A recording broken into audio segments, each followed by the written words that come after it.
వెండి త్రాడు విడిపోవును. చూడండి, బంగారు గిన్నె పగిలిపోవును.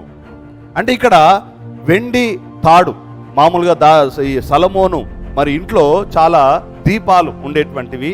ఆ దీపాలను ఏం చేసేవారంటే ఈ యొక్క వెండి తాళ్లతోటి యాలాడదీసి ఆ బంగారు పళ్ళెంలో ఆ దీపాలను పెట్టి వాళ్ళు ఉంచేటువంటి వారు.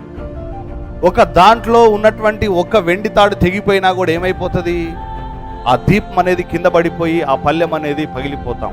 అప్పుడు దాని ఏంది, ఆ వెలుగు అనేది ఇయ్యదు. తర్వాత ఆ వెలుగు ఆరిపోతుంది. ప్రియమైనటువంటి దేవుని బిడ్డలారా, అంటే మనిషి జీవితం కూడా ఆత్మ శరీరం అనేది ఒక బలమైనటువంటి ఒక విలువైనటువంటి తాడుతో, ఒక విలువైనటువంటి బంధముతో అది బంధించబడుతుంది అనేది మనం గుర్తుపెట్టుకోవాలి ప్రియమైనటువంటి బిడ్డలారా.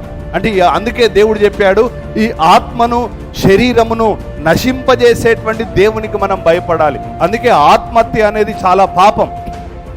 నువ్వేం చేస్తున్నావు, బలవంతంగా ఆ తాడును తెంపుతున్నావు నువ్వు.